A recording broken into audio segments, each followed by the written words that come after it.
Hello, beautiful people, and welcome back to another episode of Two Girls, One Doc. One Doc. It's your girl, BD. It's Fourens, the fiance. Can I just say, this is the second episode that we're recording in person. Yes. And one thing I want to say, like, as much as, like, seeing Fourens is, like, amazing, that's one of the reasons why it's amazing to be recording in person again. But another reason is that, like, I can hear everything you're saying. Sometimes when I'm editing, like, I hear little comments and things that you make. But you didn't catch them I didn't catch them. And I don't react to them. And so when I'm listening to it, when I'm editing it, I'm like, oh, this is so fucking annoying because I would have laughed at this. Or I would have said something in response to this. You texted me or you WhatsApped me before I came and you were like, you're so excited to see me. You might tell me you love me in person. I thought that was like, that was a prelude to like, your ode to me. Oh, have I not said that? No. Okay, well, just in front of everyone, I just want to say, Fourens, I love you. Oh my God. Guys, you don't know what this means. I usually get an I love you once a year. On her birthday. Sometimes if she's feeling spicy, it might be on New Year's as well. Yeah, sometimes. But it's never like this. In public. Not in public. Not on the podcast. On the podcast. Yes, on the podcast. It's on the podcast. It's memorialized forever. Forever. So if we ever beef, I can pull this out. Yeah, you can do. I'll deny it, but you can if you like. We've drank a lot. No, I'm good because I have to drive, but I'm actually good. You didn't know that. I'm high on love. There's a lot of love in this house. There is. There's some whores in this house. There's definitely some. It's me. I'm the hoe. It's me.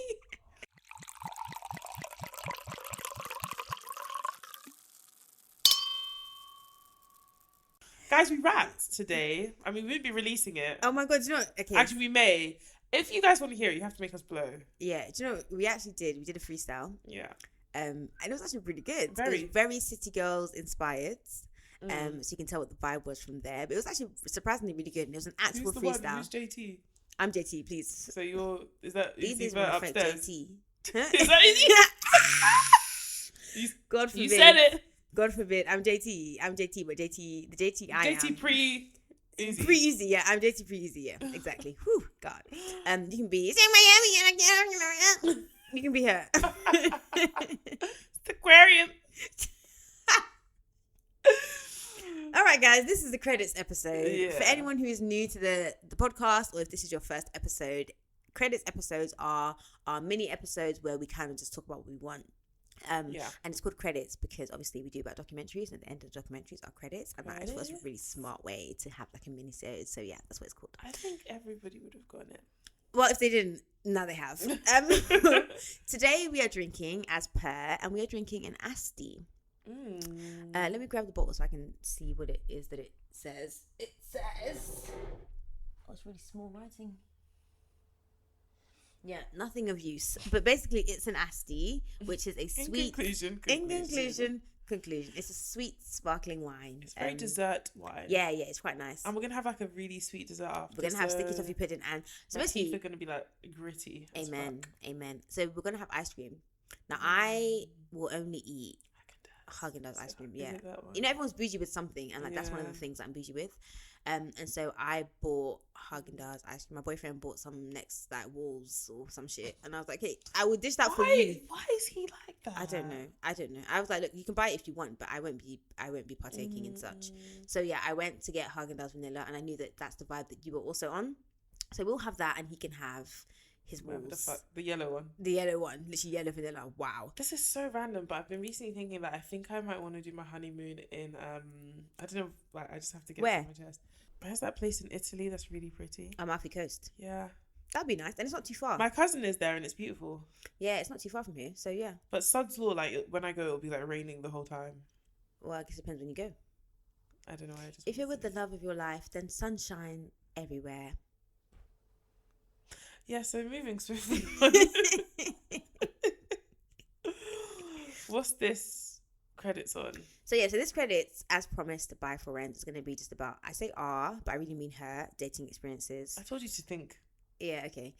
Our dating experiences and just like fun times. I feel like during the podcast, like we allude to and we life. also like, we just chat a lot sometimes. Like I've started putting in the description, like, when the episode starts, because I know some people just want to come in and come out. They don't really care about our lives, which is fair enough. In and out. The doc, in and out. So in the credits episode, we can literally just talk about what we want. Like, it feels so weird not having to be like, all right, guys, so the documentary we're doing today is My Love Life. Is literally Fourens' Love Life. But yeah, I don't know if there's any particular place you wanted to start. At the beginning, it all started with my daddy. No. In the beginning. I actually don't have daddy issues at all. I mean, I feel like if anyone who has a daddy has daddy issues. I mean, I guess I don't have it in the way the twisted sense of the word. Yeah, like, no, the way, I don't say stereotypical, I don't know the word I'm looking for. The way people make out, like, in everything. Am I making sense? Yeah. Like, everybody has, if you have a parent, you have parent issues, with your parents, yeah. But it's not like, oh, my daddy left and there was a hole in my heart. Yeah, like, hole in my oh, soul. yeah, exactly. Yeah. So now that's why I'm on polls. Yeah. No. I'm on polls because I wanted to make some money. I think it's actually the opposite for me, where it's like my parents' relationship framed a lot of what I expected from. I think so, and I think that's the same with me, but the opposites. Like, I feel like you very early on, like, were very like romanticized and like idealistic about things. Remember in Love Island when Toby said romance? Wait, Toby said what? Romance. I don't remember the sentence that he said, but there's no sentence where it makes sense to say romance. He was trying to. He said, wait, romance. Romance. Romance. Romance. With a T. With a T. Not the T. Not the T. He literally said romance. That was it. That was the word. And I just said not romance. No. But you, because of how your parents have been together for a long time, and like it's very like. And they met when my mum was like 18. When they were young, yeah. And so I remember from even when because we met when we were 16. So even from then it was kind of like this romantical love and like flowers and roses. Yeah, and I was looking for a husband at like 16. She'd been looking for a husband. Like it's never been a boyfriend that she wanted. It's always been a husband. And I've never been that way. Like my parents got married when they were quite old, especially for back in that time. So I've never really been. I'm very been like if I meet someone, I meet someone. If I marry, I marry. Like it is what it is. Yeah, kind my of ass thing. still gonna be fat. Yeah, exactly. My ass I mean, fat. not me. And it is what it is. But yeah, so I think did you see that tweet where the girl was like, the British girls need to get out of bondage with this American accent? And I was like, oh my gosh, I just burped. You have to edit that out. How am I gonna edit it out? Just turn off my mic. No, but now we're recording live. It's together. Okay, guys. Anyway, the girl on Twitter was like, that was rewind. Okay. The girl on Twitter was like, oh, these British girls, like, we need to, like, get out of bondage with the American accent, which I completely agree with. Yeah. And this girl quote tweeted, and she was like, I know that's right. No, but I'm sorry. No, because I'm tired of this. Like, tired of what? Like, I'm tired of telling us, like, oh, we need to get out of bondage. Like, we do, though. No, because... Bondage. It is bondage, because why do we speak like this? Because we speak like that, because a lot of the stuff, like, a lot of the black entertainment we're exposed to is American. It's American, yeah. It's just that simple. Like, how many black reality TV shows or this or that do we have in this country? It is. The thing... And the ones we do have, where they have a dose of black people, they're not that, like... I'm not going to be picking up my lingo from Love Island. Like, there's nothing there that's like... In fact, they pick up our lingo and ruin it. Fam, do you know the way that they've co-opted Moving Mad? Oh, yeah. God. I said, Lord Jesus, have mercy. Help me, Jesus. Help me, Lord. Yeah, no. I think it's fine. Like, it's not like... Yeah, no. I get it, but like, I mean, I get it in terms of like quoting. Like, when we're quoting American things, I'm like, cool. Obviously, you're going to do... the accent you're gonna do. I think a little bit period in and period, yeah, but when we say y'all, I'm not gonna lie, like I'm just like, what are you even saying? Like in the UK, we don't say that. Like, we don't like you man, you guys. Like that's what I don't ever say y'all, like unless I'm quoting. It's weird. It sounds weird. It doesn't sound right. I do tweet it though, but I wouldn't say it in real life. Right. Well, there we go. May the bondage be released. I'm okay with it. I like bondage, yeah. Yeah. BDSM, yeah. BDSM. Oh my god, BDSM. Oh my god, your name should have been SM. I know. SM. That's the name. SM. I don't know if there's any way I could know. No? Okay, well, that's that. But yeah, so I don't even know where to start. At the beginning. You always blank out like all the guys I've dated. All the niggas, yeah. I forget everything until it's reminded. To be fair, like when I did actually find the love of my life, it was when I stopped looking. Same. Because I literally remember going on that trip to Nigeria. My mum was like, shine your eye. Yeah, she's like, when you go, like she literally called me and sat me down and had a conversation with me. She was like, when you go, Nigerian mothers, keep your eyes open. You never know who you might meet. And I was like, Mum, I've just come out of a shitstorm. This is the last. Yeah, thing. I'm trying to live my life. I just want to be me, GC like, style. I want to do all my ladies pop your pussy. Like that was literally my theme tune. So that I just want to have fun. Like, yeah. when I met him. I was very much like out of a situation, and then I was like, I'm just gonna do me. I'm just gonna date, and I'm not gonna date for any reason. I just want to date and just get free food and live my best life. And yeah, then I met the love of my life. And I hope. Literally, I was like, "Rah, mad," just like that. Yeah. I feel like it sounds cliche, but it always happens like that. Yeah. When you're not looking. So the times you were looking, what happened with those men? Because that's what the people are here to find out. Yeah. Okay. So we'll start with like the. Should we start from the most recent and go back? But then only the notable. I mean, they're all quite notable, though, aren't they? Because you've really been through it. God, I've really been through it. You've really been through it. But listen, the moral of the story is that like we made it through. Sister's engaged. Sister's with a real nigga. Yeah, and really. That's all. And you know what? It all made it worth it. It sounds warped, but in a warped way. Like I feel like if I hadn't gone through certain things, I wouldn't have appreciated. I do feel like you appreciate the person that you're with based on the people that you've been with. Yeah, because you realize what it is that like. At least I know for me that like now I realize I really wasn't ever asking for too much. Yeah, it was just the wrong person. Yeah, and also you Tumblr, you know how like shitty the jungle can be. So like you're happy with what you have. Not to say what I have is bad by any stretch of the imagination, but I think I wouldn't have been as tolerant of maybe some things if... Yeah.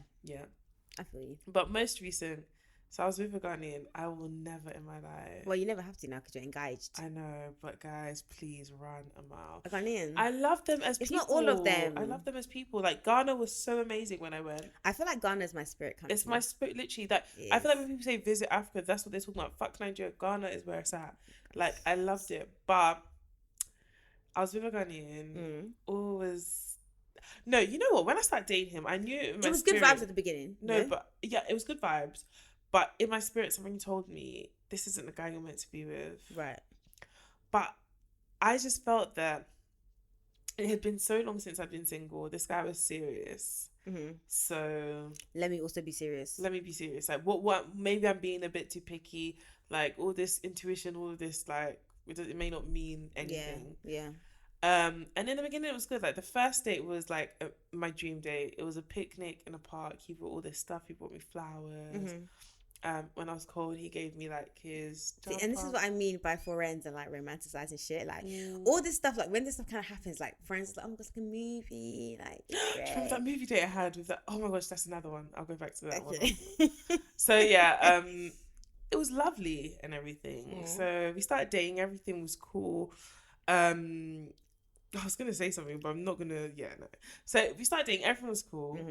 And then I was redoing my room. Yeah. Oh, I remember this. Yeah. So I wanted to go to IKEA to talk to them about like the fitted wardrobe. Oh, yeah. Because you wanted like the little jewelry. Yeah. So he was like, yeah, he's going to help me. Like, my parents were going away, like, 1 week. And so we had planned to, like, sort out the carpet and the wardrobe that day. He was, like, going to come with me, help me decide, pick things. And he would help me paint the room. Yeah. So, before this, I had been living in Newcastle for work. He went up with me. We drove up. He even drove my car. That's when I should have known. Because he was sitting in the passenger side of his best friend's ride. That should tell me everything I needed to know. Wait, you said he was driving your car? Yeah, but I'm just saying that, like, I should know. His car. Yeah. Right. So we drove up to Newcastle. He helped me pack. Well, I say helped me. And again, like, in hindsight, you see a lot of stuff. Yeah, he didn't help me. He slept whilst I packed.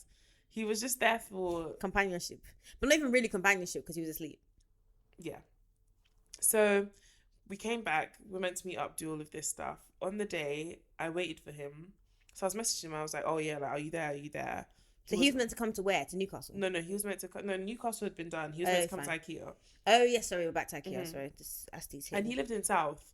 So I was messaging him. I was like, oh, have you left? Because obviously I wanted to... we planned it. It's going to be a journey, yeah.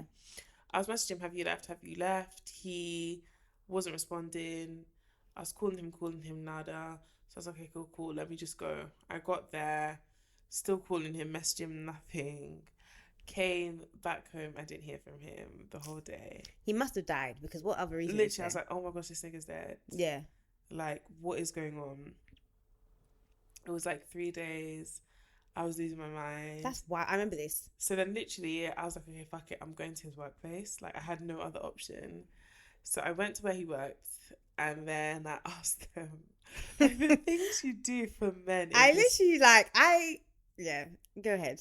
But the things that I would do this for anyone that I cared about. That you cared about, yeah. Yeah, that's just my vibe. So I got there, and then I was like, to the security guard was like, yeah, I'm not, like, I basically spun this story that I was his cousin. His mum was worried about him, hadn't seen him, had even come into work. So the security guard was like, yeah, we can't really tell you anything because you're not, like, the next of kin on his whatever, blah, blah, blah. So I was about to walk out, and I started, like, crying, and then one of the security people was black, so he came to me. That's what you need sometimes. Literally, he was like to me, oh, yeah, like, I checked on the system. He hasn't swiped in since last week, Thursday. So this was, at this point, like, Tuesday. I hadn't spoken to him since Saturday. So him saying that he hadn't swiped since last week, Thursday, made sense to me because he told me that he was working from home on Friday. Mm-hmm. So I was like, in my mind, okay. And then Saturday you didn't see him. Yes. And now we're on Tuesday and they haven't seen him. So something has happened between then. The Friday and so now. I was like, oh my God, like, it's not that he's avoiding me or he's ghosting. Something's actually fucking happened. Mm-hmm. So at that point I was like, I went with a friend. So I was like, yeah, I want to go to his house. So I'd been to his house once, but he had driven me there, so I didn't have his address. Mm-hmm. So yeah, guys, please, yeah. So we went on the electoral roll. Chile! God, no, when I say God plucked me from the jungle because he just knew that I couldn't do it anymore. It's like, too, and it's this is too like, much. guys, I'm telling you, it was too, like, when he said he plucked me, I couldn't have done this again. So we went on the electoral roll, paid, and we viewed his address. And like, I was trying to remember things I'd seen because I knew the area. Yeah. So I was trying to remember things I'd seen. I knew that we went past a pub, but I couldn't remember the name. Blah, blah, blah. I knew that it was like on a hill, downhill, but like, so I was like, okay, cool. So we found we got the address. So you can just get people's address like that? Yeah, but you have to pay to view the whole address. How much do you have to pay? It's not enough. It's not like it's a crazy amount. It's £20. What's £20? That's Nando's. It depends on how much you want to beat that person up. Because for me, if I see £20, I don't want to beat anyone up that much. Yeah, but anyone can just get your address anyhow. Yeah, technically, yeah. That's so wild. It is. So, we went back. So, bearing in mind, at this point, we were in central London or whatever. Oh, because that's where he would work. He would have worked, yeah. We went back all the way back to where she lived, okay, which was northwest side. Picked up her car because I was in no position to drive, so I couldn't go and pick up my car. Told my parents, like, listen, this is what's going down, because I have a really good relation with my parents, so I pretty much told them everything. So I told them, listen, this is what's going down. They were like, huh? Like, my dad was like, yeah, you need to come home. I was like, no, I need to do this. So, no, excuse me, I'm on a mission, thank you very much. Sir, I said, Kim, call me, beat me if you want to reach me. Literally. So we went to his house, and it was so weird. And then my best friend met me there. So he was like, knight in shining armor. He was like, yeah, like, I'm going to meet you there. I'm going to go and do some investigation first. Scope out. Just make sure the place is safe. Literally. So he was looking around. He sat in his car for a bit. We got there. So we were knocking on this door. No, we could see somebody was inside, but nobody was picking up. And his phone was ringing and my messages were going through. So I was just like, what the fuck is going on? Like, literally, what was your phone is not dead. It's not as if like in the bottom of the ocean. Yeah, somewhere. Literally. So his neighbour then came out and I was like, oh, have you seen XYZ? Because his car was there. Right. So that would imply that he's home. Yeah, and his friend was like, yeah, like, he's home. I was like, but I'm literally cool. He's like, yeah, he's been about his butt. And I could hear someone in the house. And I knew he lived with his mum, so I didn't know if it was him or if it was his mum. So basically, after speaking to neighbours, I was just like, oh, like, this guy's in, but he just doesn't want to fucking talk to me. Right. So that was personal. Literally, my best friend was like, listen, fuck this nigga, go home, blah, blah, blah. So I went home, and in my mind, I was like, okay, I'm done with this guy. Yeah. The next day, he calls me, and he was like, yeah, like, I got arrested on Sunday morning. I was like, huh? He was like, yeah, I got arrested. But that doesn't explain the Saturday, because he was meant to meet on Saturday, was he not? No, I was meant to meet him on Sunday. Oh, on Sunday. So right, I'd spoken to him on Saturday, but I hadn't seen him. Right. And then you're meant to meet on Sunday. Right. Okay, exactly. Cool, I'm with you. And he was like, yeah, he got arrested. And I was like, what do you mean you were arrested? He was like, it was mistaken identity, that they named him in something that he wasn't involved in, he had no business in. They've just released him. And at this point, I was getting so much information from other people basically saying to me, like, that's not how it works, this and that. He probably is guilty, blah, blah, blah. Raw. You know me, I was like, stand by my man. That's You're my like, man. no, he said it was mistaken. Exactly. I was like, that's my man, I'm standing by him. Mm-hmm. So all was well, all was cool. He came to see me once. I could tell that he was messed up from the experience. So I really was buying into this whole, like, thing. Yeah. And so then, I think it was like a week or so later, he disappeared again. Sorry, guys, I'm rolling my eyes. You know you can't Literally, see that. he disappeared again. Did you get arrested again? Huh? Did you get? I wasn't there. I'm sorry, I don't remember any of this. That was my assumption. So at this point, I was waiting for him to come back, blah, blah, blah, calling him nada.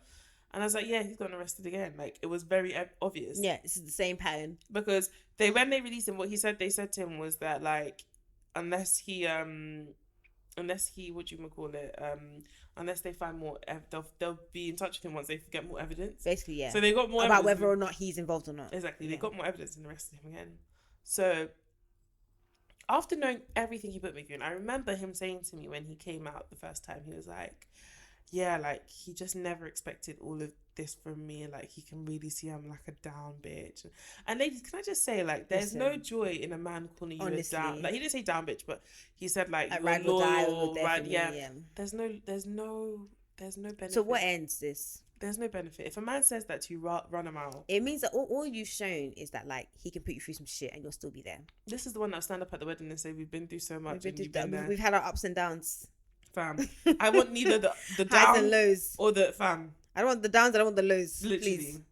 Because the thing is that, like, I'm not even trying to be like, oh yeah, cool, I don't want you if you've gone through something, whatever. But, like, when in those situations specifically, it's always a case of, like, I cheated and you forgave me. I wronged you and you forgave me. Not like I was sick or I lost my job, or those are the downs that I understand that we can go through. Because you're not putting me through something. You're not putting me through anything. We're facing a trial together. You cheating is not something we need to face together. That's what you put me through. And why do you have to put me through anything?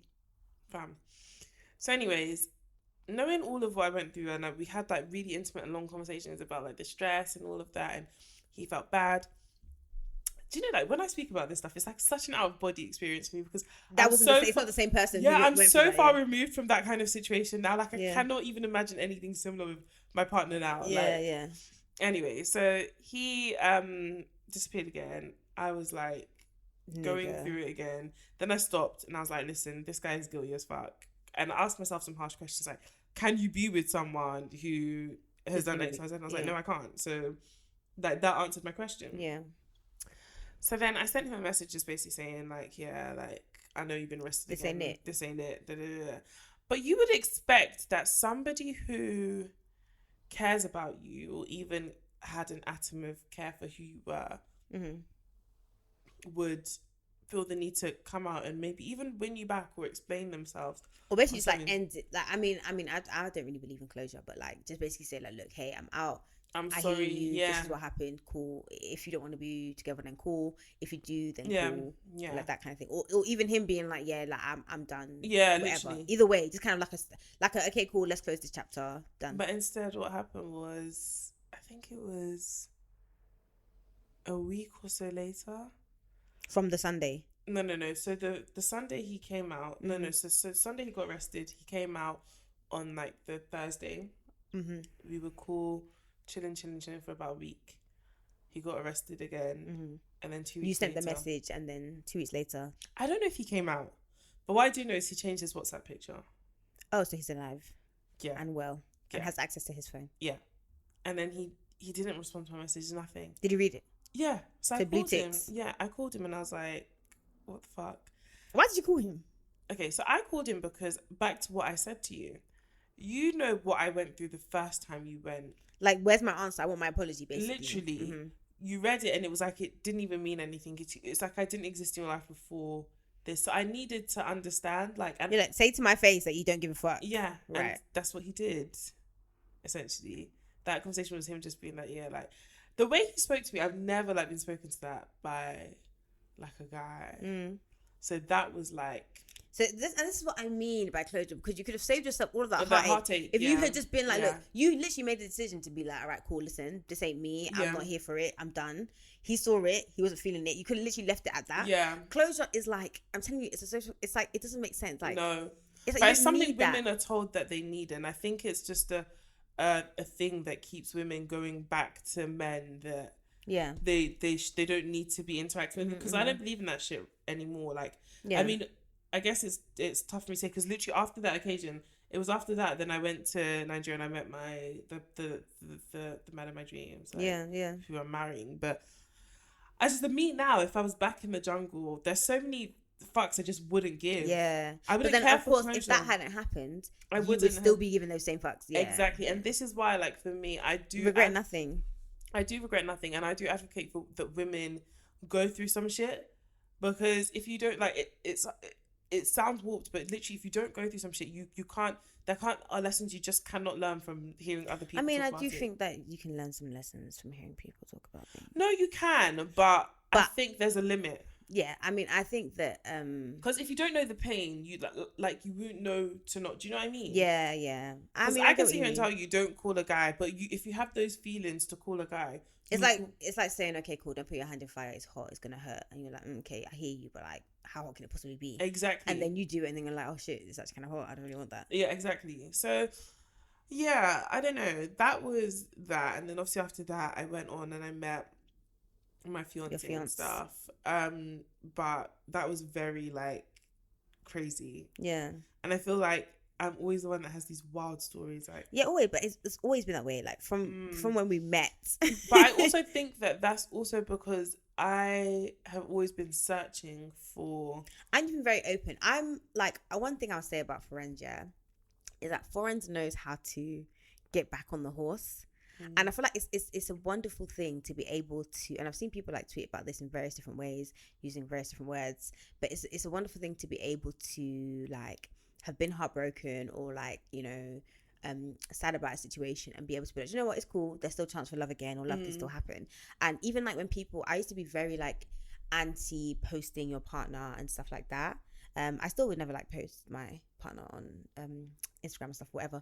But I do feel like people do it, and I just think, oh, what if you break up? And it's like, okay, cool, so what if you break up? Like, sometimes someone is in your life for a reason, for that season, and it is what it is. Like, if it doesn't work out, it shouldn't be looked at as like an embarrassing thing, or like, oh my god, I can't believe this didn't work out. It should be looked at as like, this is a chapter of my life, this is a lesson that I've learned, this thing happened. Like, there's no one that I've dated that I'm like, oh, I can't believe I fucking did that. Like, literally the thing where it's like, this happened, and if not for this situation, like, all of these things made me who I am today, or all of these things make me open to the relationship that I'm in today. And there's certain things about the love of my life that I wouldn't appreciate had I not been with other guys or noticed things from it's just other like situations. Grande, I relate to her so much.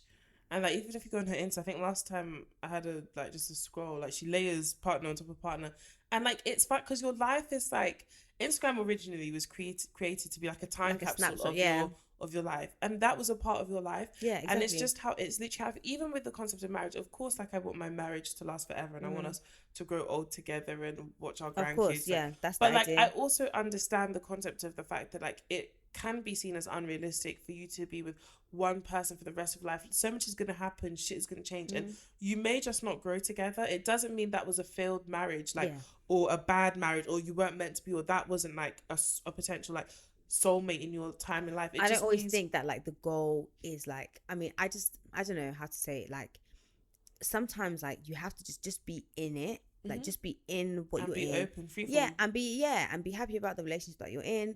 And like I like currently, like, I'm just like, look, if me and my boyfriend don't work out right now, like, cool, I'll be sad about it. Yeah. But like, everything that we've been through, everything we've experienced together in a relationship, like, that is still valid. Yeah. And it doesn't always have to be animosity when a relationship or a situation ends. Like, sometimes it's just a case of like, this doesn't make sense to me anymore, or this doesn't make sense for me, or something better is on the way, or like, you know, this isn't really my ministry. You know what I mean? I don't think that, and I've seen someone tweet about like, people wanting like, or having like ownership of people and feeling like this is my person, right? Like, and I own them and like I'm with them forever and ever. And it's like sometimes like you're just there to enjoy somebody for a season. It's like you watch a movie, you're there for like 2 hours and you have that movie and you enjoy it and then you move on, and like, you can have the memories of the movie, you can quote the movie, you can have a great time from the movie, but that doesn't necessarily mean that like, you know, the movie is what you have to watch it every single day. Yeah, I don't know. I mean, maybe that's a stupid analogy, but like, I don't know. I just feel like, just, you know. There's so many layers to it, and I think it's also about what works for you. Yeah, everything, like, you wouldn't be the person that you are in the relationship that you're in if not for the situations that you've been in. Exactly. Maybe you wouldn't appreciate your fiance and certain things that I know for me, like, I am not typically a very affectionate person. And before this relationship that I'm in, I would have said I'm not a very affectionate person at all. But like, I'm with someone who's very affectionate, and now I find myself being very affectionate. Do you get what I mean? And like, that's not something that I would have thought that I would be. And I think that's also my fiance from the sense of he also is not affectionate or emotionally expressive at all. Like, and I'm somebody that needs that. Like, you're like emotionally expressive enough for the both of you. Literally, like, I tell my family, I don't think a day passes where, like, unless we're beefing, where I don't tell people in my family, oh, I love you, I love you, I love you. Literally, that is what I need, and it's what I crave. And I feel like, oh, like, if you don't hold my hand, are we beefing? Like, is it beef or something? Like, literally, that's the kind of person I am. Whereas he's very content with, like, I remember him telling me, like, early on in the relationship, like, oh, like, he doesn't really feel like when he gets married, he's really gonna say I love you like more than a few times, like maybe like wedding day or whatever. And I was like, yeah, I could not be with this guy now. Like, he tells me he loves me every day. Yeah, and I know something that you need and require. Yeah, so I think I would not be able to appreciate, and there's so many other good qualities he has. He may not be he may not be as expressive as I am or as affectionate as I am. No one is. But there's so many. The other day we were talking and like he was just telling me something. He was like, yeah, like I don't find you clingy. I was like, nigga, but who asked? Like, how did we get here?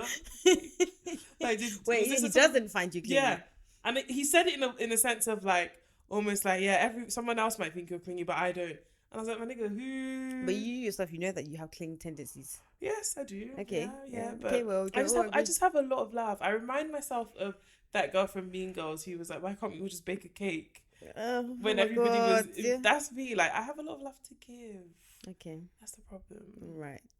Thanks. But yeah, so there was that situation. Then the other situation that I remember of, so the best date I've ever been on in my life. Yeah. Because it was very movie-like. I've been on some excellent dates with my partner now, but this was literally a movie. So, I remember this one. Yeah. Actually, do I tell the story? This guy was I was very enamored with him. Was this? Was this Just say it. You can beep it out. Oh. Yeah. Okay. Yeah. Beep. Yeah. Beep. Yeah, it was. I was very enamored. Do you remember? Okay, so guys, when this guy started talking to me, like, I remember seeing him on the timeline because he's best mates with some guy I follow that's quite like bait. So I saw him on the timeline, and I was like, yeah, this guy is a bit of me. Is he not my like your type on paper? Literally, yeah, he is a bit of me. So I sent BD like a pic. I went on his Instagram and I sent BD a picture of him, and I was like, how tall do you think he is? Because I want to know before I take it anywhere. Take the plunge, yeah. Yeah, and you did the chart. Yeah, I did. Your chart was wrong for the first time. Well, do you know what? I like to think that I have got like a gift, okay? I mean, it malfunctioned that day, but I do like to think that I have a gift, and I can tell how tall guys are from their pictures and surrounding elements and things like that. Yeah. And it just so happened that he was surrounded by fellow short people, and he didn't seem taller. He didn't seem... But you're saying fellow, he wasn't short in the end, so it wasn't. No, but fellow. they were. Yeah, they were short, but... Maybe it's... I don't know. Because you said fellow. I'm just going through my DMs. I want to see if I... Long story short, he was not as short as I anticipated. Yeah. And actually, because I saw him in real life, right? And so then I was able to relay back to you. Yeah. Or did you meet him first? No, I met him first. Before I saw him at that thing? Yeah. Oh, yeah, because then she was like, he's not short. And I was like, okay, well. Yeah. I beg to differ. Yeah. My calculations say otherwise. Yeah. I just realised he deactivated, so I can't see our exchange. So I do remember how we started talking. But I know we flirted a bit on the TL. Because I know how to do that. And then... we went to DMs and then we started talking and we had a really, really good connection. Like, it was nice, it was good. It sounded like fucking and he was too hot to handle. And he was Ibo as well. So I was like, oh my God, I found Literally, I finally found what I'm looking for. So I was like, okay, cool, perfect. So we met up one day, and then I'm gonna have to like remove a part of this story because it involves someone I'm mates with. But okay, so you can just redact what you don't. Just don't include what you don't include. Yeah. So we met. Basically, I went to a party in his ends, and then he came and like met me after the party. Connection was really good. Blah blah blah. Cool. So the day of the date, I know what happened. Before that, he asked me on a date. I was like, yeah. And then the day of, you know that thing guys do where like it's not ghosting, but he just didn't plan anything. And I was in this headspace of like, yeah, like I really need to have more like structure, of a backbone and So like I was like, be assertive. I was like, no, I'm not chatting to you. So he came that day to that party to almost beg for me back, in a sense. Okay, Nollywood. So anyways, we're talking, and then he was like, yeah, cool, like he actually has a date planned, blah, blah, blah, right, okay. Whatever. So we went to go to cinema, and then we went to go for dinner. And this was like it was either in January or I think it was in January because that day was really cold. Okay, well, it could have been any time in this UK. Literally. So he came to pick me up and we drove, and he came all the way to my ends and we drove to like, redact that, I don't want people to know where I live, but it's close to my house. And so we went to Wagamama.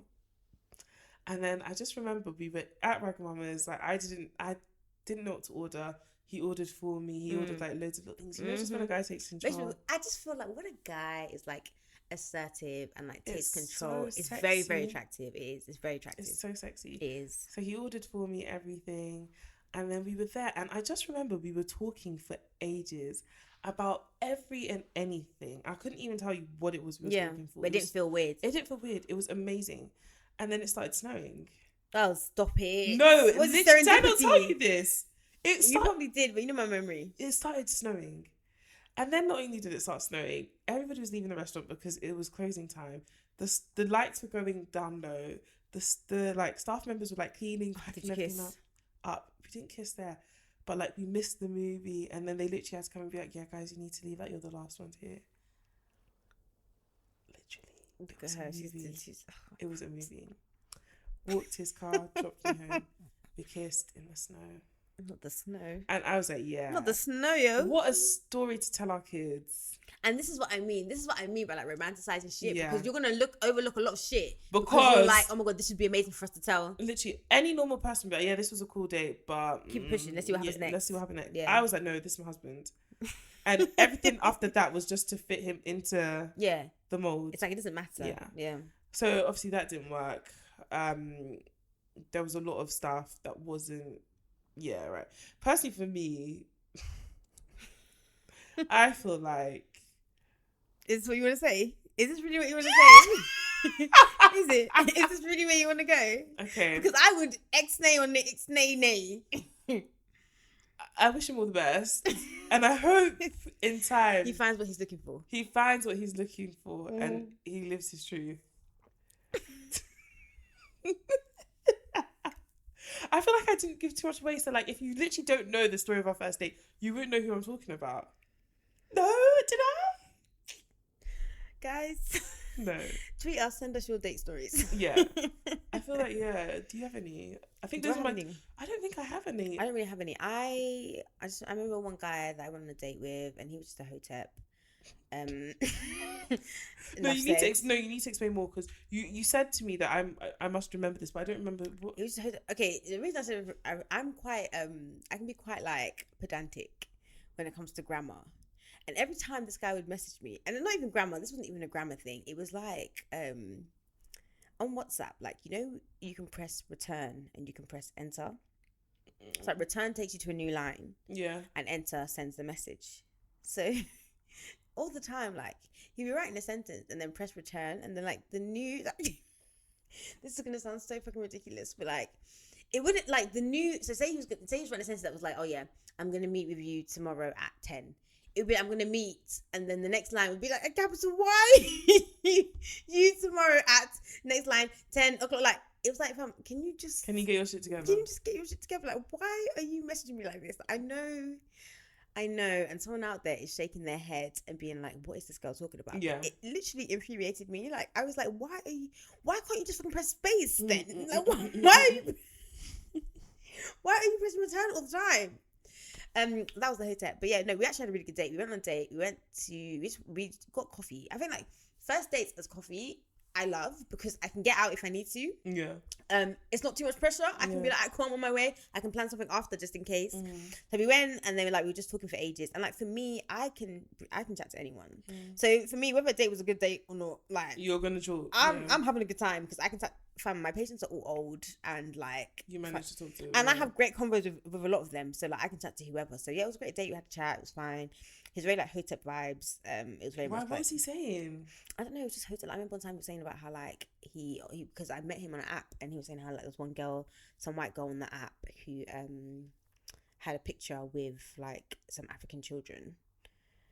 That's what he said. Some African children. She's gone for like a volunteering thing, and he was like, "Oh, do you think it's appropriate to be having children?" Ciao. On your thing, trying to prove that you're a good person. Is this over coffee? No, he said this to me via WhatsApp.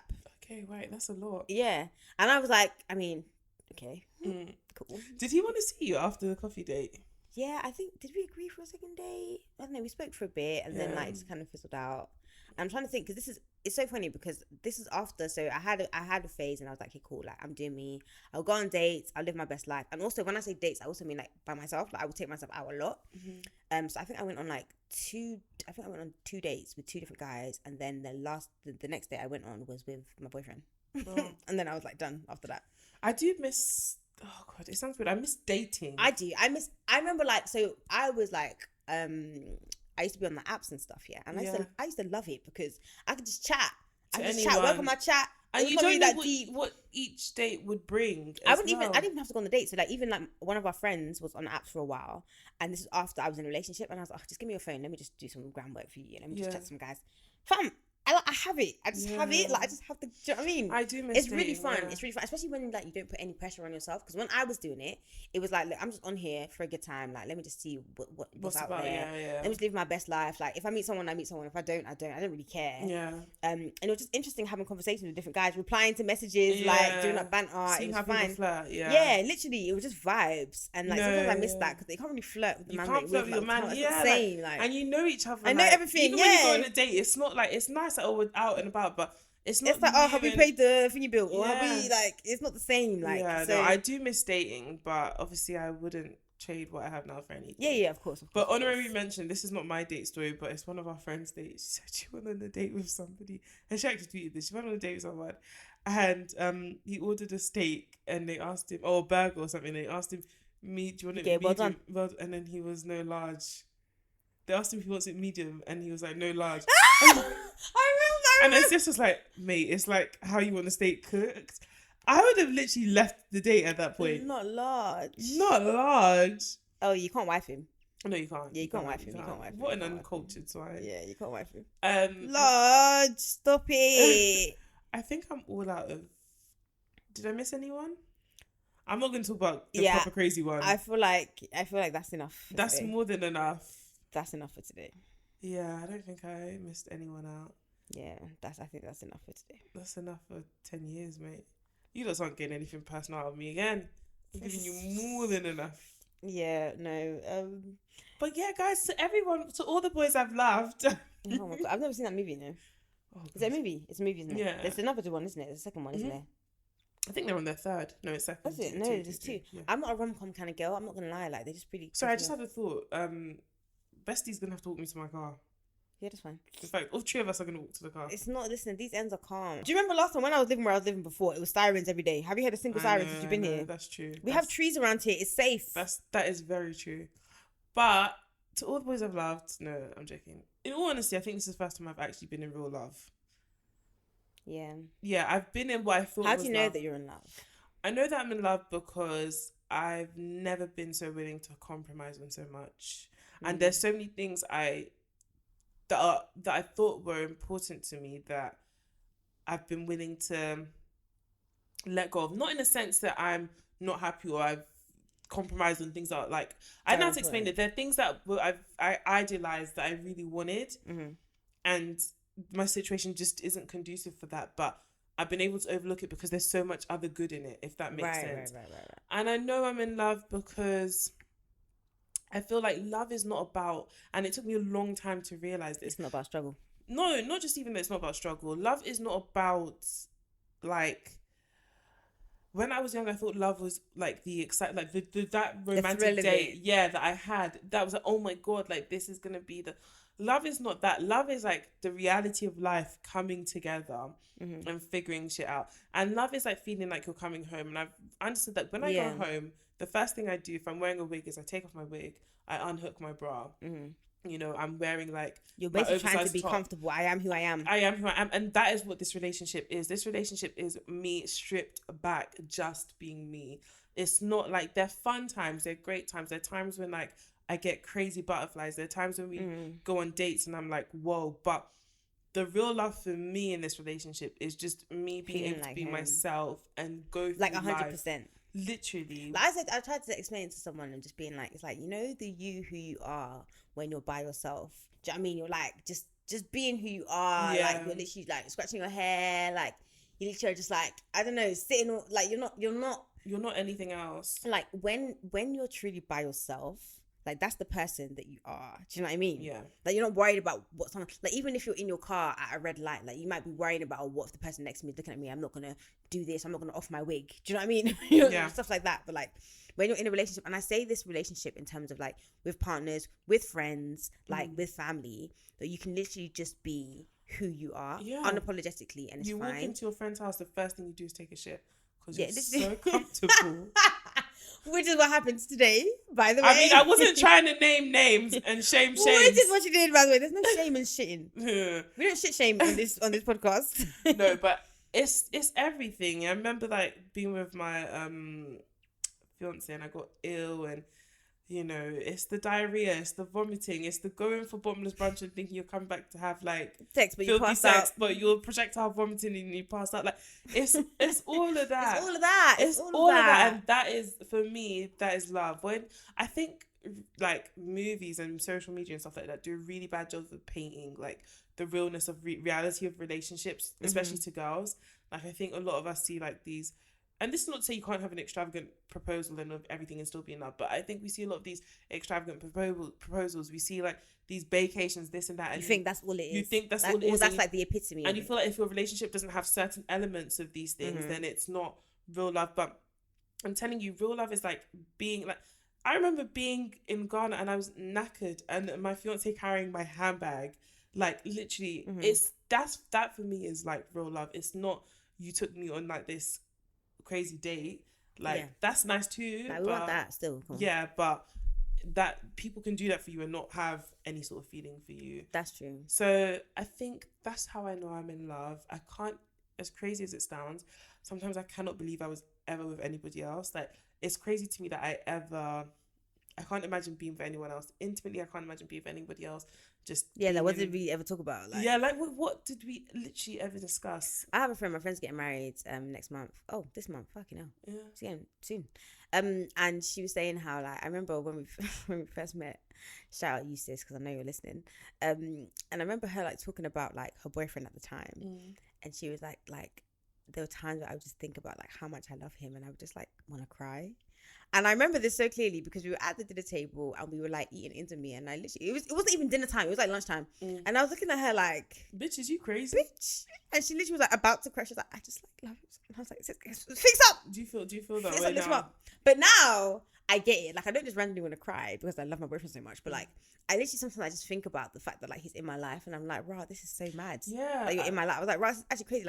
Like the butterfly wing could have flapped a different way and we wouldn't have met. Literally how I feel. We wouldn't have known each other. There's times when I went in bed and I literally think this exact scenario and moment is everything I pray for. Literally just someone to call my own that loves me like through everything. Yeah. Like someone that like I'm literally like equally yoked with. Literally. Like I literally feel like you were made for me. Like God was like, all right, cool. This is what you need.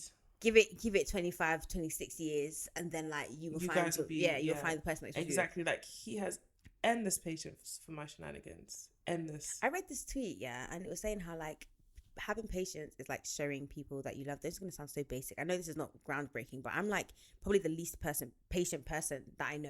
And I know that that's going to have to change, especially if I decide to have children, because like you need the patience of the Lord God Almighty to deal with children. But like seeing that tweet is like, it's actually an act of love when you're patient with people. And then it just basically was like to me, so if you're not patient with people, like that's not love. Yeah. Do you know what I mean? And like my boyfriend's very patient with me. I mean, I'm a great individual. Like you don't really have to be patient with me. Like I get things and I'm amazing. So what was the score in the Oh, so guys, I did a narcissism test. So I did a narcissism test, yeah. And like my score was kind of high for narcissism, but I don't believe that that's because I'm a narcissist, because they were looking at the pattern of the questions, yeah. And it was really stupid questions, but it was things like how much you love yourself, how much you want power, and how manipulative you are, right? And I think we can both agree I'm not a manipulative person. I don't really care for power here or there. But one thing that I do is I fucking love myself. Like, I love myself. Like, the questions were like, oh, like, do you feel like you're a normal person or like a special person? I was like, I'm very special. What do you mean? Yeah. And there's one question that was like, oh, like, if you walk past a reflective surface, like, are you likely to like look at yourself or not or whatever? And I was like, of course I'm gonna look at. Who doesn't look at themselves when they pass a reflective surface? For the both of us. Literally, I do. I love myself a lot. And I think that's where the high scores came from. But other than that, like, I don't really think I exhibit much narcissism. I just love myself. I just love... And if you don't love yourself, how in the hell are you going to love somebody else? Can I get an amen up in here? Amen. So, yeah. It's so sad because she doesn't even get the RuPaul reference, but it is what it is. No, I do get it because I've heard him say that line. Okay. Oh, my God. So, okay. Anyway. I'm even going for a Drag Race brunch. I don't think it's like RuPaul. I think it's just Drag Race. Without me. It's not. It's somebody's birthday. A drag brunch or a Drag Race brunch. I'll check the invite. It's somebody's birthday. I don't care who. Whose birthday is it? You want to come? Why would I not want to come? But okay, I'll ask her. Who's it? I'll tell you after. You don't know her. Oh, I've been asking her. Maybe you do know her. I've been asking her to watch Drag Race for since this podcast began. Oh God. And she hasn't. Wasn't it like one of your? Oh, that's what's going to do drag. That's what's going to do drag brunch. I might watch it now that I don't care. And I also told you to watch Parasite, and you still haven't watched Parasite. I might watch that now that I have free time too. I just finished watching Handmaid's. I'm still like stuck in like Gilead and Blessed be Offred under his eye. May the Lord open.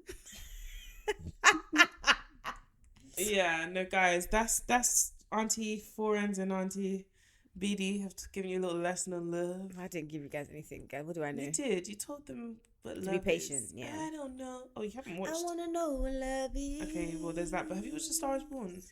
I want you to show me. No, that's I haven't. Narcissism. I haven't watched. Well, because I can sing. No, I have not seen The Star Is Born. Okay, I don't plan to either. Really good, yeah. Okay, I will take your word for it. Yeah, you're not gonna watch it. No, why would I do that? Where is it? A Star Is Born. Yeah, where is it? It's on Prime. I'm not gonna watch it. Why? I can't bother it. You just told me to watch Handmaid's Tale. There's only one of me. No, but Handmaid's Tale something you were already watching prior to me, like. So if I watch A Star Is Born, that will remove time from when I could be watching Handmaid's Tale. What you want to? Yeah, I will. No. We haven't had domestics on this in a long time. We've been pretty good. What's that thing that Michael said to Jim when they were doing performance reviews, and then he was like, you know when Kelly had edited yeah, and then he was like, that's that. I don't remember. Oh fuck off. It's gonna bother me so much. Is it? Put it on Instagram when you figure it out. Okay. All right, guys. So thank you so much if you're still here. The next episode, yeah, of course, the next one's a documentary called The Cleveland Strangler. The Cleveland Strangler.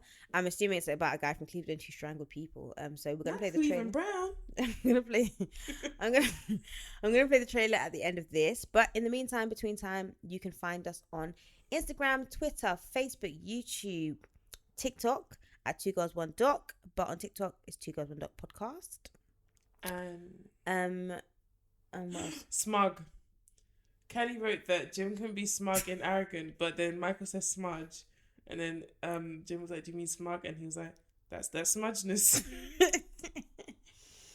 Exactly that. I'm glad you remembered it. I feel like you really are happy about that. Yeah. We're gonna go and have some sticky toffee pudding now and some Haagen-Dazs ice cream vanilla because that's the vibe. Somebody's getting walls, but Yeah, but that's not us because we are bougie bitches. Yes. But yeah, so I'm gonna play the trailer for you now. Where can they find you? On Twitter, Instagram, Fourens with 2 underscores, and on her other podcast, Character Replay. Yeah, and I did want to give a message to all the boys I have loved. Well, I haven't loved, but to all the boys I've dated, I wish you well. I have no ill will towards any of you. Amen. And I hope I saw this tweet actually the other day, and I'll post it. The girl was like, I have really bad taste in men, so if I've ever liked you, you need to work on yourself. And that is all I have to say to you. If I've started off so beautifully, and then you came with the shade. If you can help yourself. Other than my fiance, if I've ever liked you, please work on yourself. You are a terrible human being, but I do wish you well. I wish you well in working on yourself. Exactly. Right. Right, trailer is coming now. Look at her back in that asti. It's done. It's done. Bless. That's that spleh. Can we end it now, please? All right, go. Okay, well, all right. Well, it's the. All right, then. All right, love, yeah, DCI, Patrick. Yeah, DCI, Paul. Bye. They say that death is the great equalizer, that no matter who you are or where you're from, we all turn to dust in the end. But in Cleveland, my hometown, where life has long been divided by race and class, injustice stretches well into the hereafter. Over the course of 2.5 years, 11 women were raped, strangled, and murdered by one of the most heinous serial killers in American history, Anthony Sowell. Before their deaths, these women were all members of one of the most marginalized populations in the city of Cleveland. They were poor, black, and struggling with addiction in the ghetto on the east side of town. Crystal Dozier was last heard of on May 17, 2007. Tashana Culver was last seen sometime in March. LaShonda Long disappeared in the summer of 2000. Michelle Mason went missing in October. Nancy Cobb's body was found wrapped inside 6. Janice Webb was last seen on June 20. Felicia Fortson was last seen by her daughter. Tanya Carmichael was last seen. Kim Smith. There was a ligature in the phone. Melda Hunter was last seen sometime. Diane Turner was last seen in late August, early September 2009. Sowell was arrested for his crimes in 2009. Today he sits on death row. For the past 5 years, the injustice of this story has nagged at my mind. I had to revisit the case.